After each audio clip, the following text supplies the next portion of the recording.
Hello दोस्तों, राधे राधे, जय श्री कृष्णा, हर हर महादेव। हमारे देश भारत का नाम भारत कैसे पड़ा, आइए पूरी कथा विस्तार से सुनते हैं। कथा अगर अच्छी लगे तो वीडियो को लाइक ज़रूर करिएगा। एक बार हस्तिनापुर नरेश दुष्यंत अटखेल खेलने वन में गए। जिस वन में वे शिकार के लिए गए थे उसी वन में कण्व ऋषि का आश्रम था।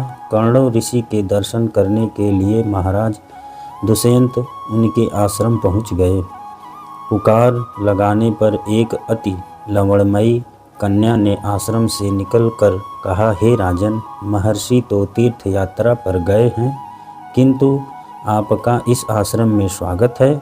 उस कन्या को देखकर महाराज दुष्यंत ने पूछा, बालिके, आप कौन हैं? बालिके ने कहा, मेरा नाम शकुंतला है और मैं कण्व ऋषि की पुत्री हूँ। उस कन्या की बात सुनकर महाराज दुष्यंत आश्चर्यचकित होकर बोले, महर्षि तो अजन्म ब्रह्मचारी हैं, फिर आप उनकी पुत्री कैसे हुई? उसके इस प्रश्न के उत्तर में शकुंतला ने कहा, वास्तव में मेरे माता पिता मेनका और विश्वामित्र हैं। मेरी माता ने मेरे जन्म होते ही मुझे वन में छोड़ दिया था, जहाँ पर शकुंत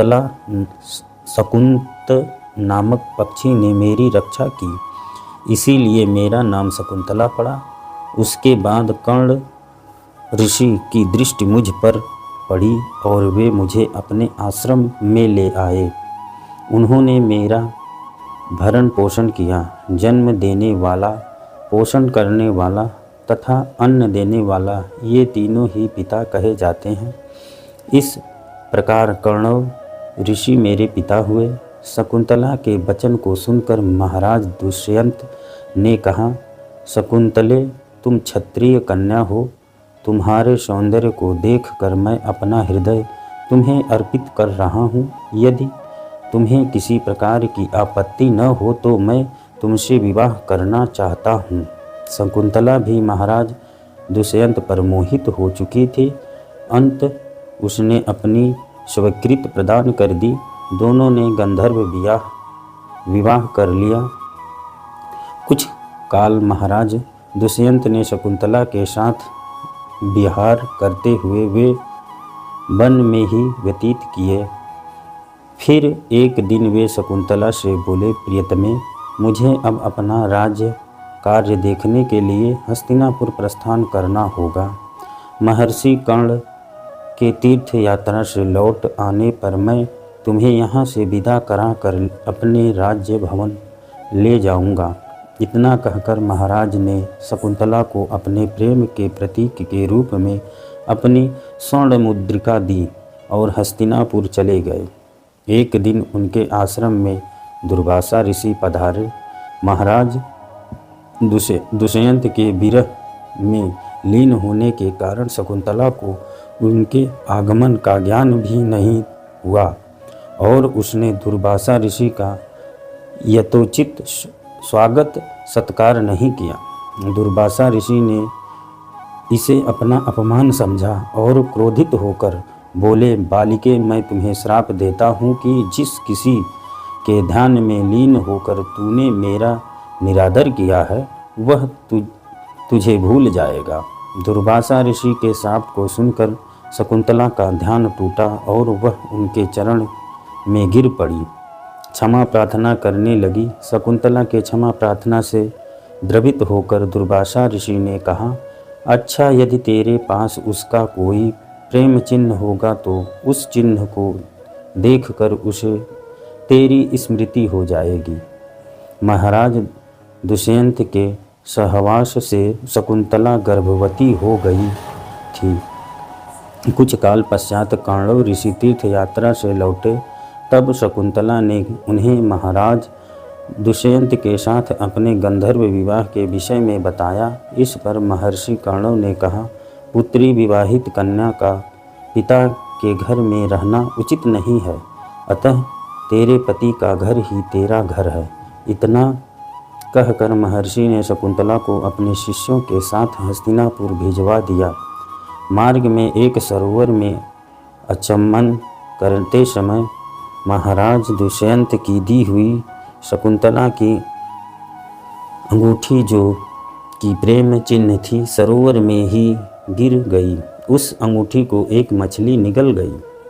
महाराज दुष्यंत के पास पहुंचकर कर्ण ऋषि के शिष्य ने शकुंतला को उसके सामने खड़ी करके कहा, महाराज शकुंतला आपकी पत्नी है, आप इसे स्वीकार करें। महाराज तो दुर्वासा ऋषि के शाप के कारण शकुंतला को विस्मित कर चुके थे, अतः उन्होंने शकुंतला को स्वीकार नहीं किया और उस पर उल्टा होने का लांछन लगाने लगे।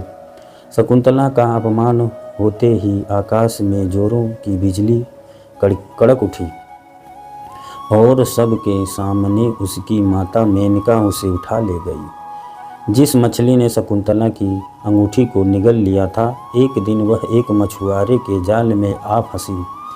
जब मछुआरे ने उसे काटा तो उसके पेट अंगूठी निकली। मछुआरे ने उस अंगूठी को महाराज दुष्यंत के पास भेंट के रूप में भेज दिया। अंगूठी को देखते ही महाराज को शकुंतला का स्मरण हो गया और वे अपने कृत्य पर पश्चाताप करने लगे। महाराज ने शकुंतला को बहुत ढूंढवाया किंतु उसका पता नहीं चला।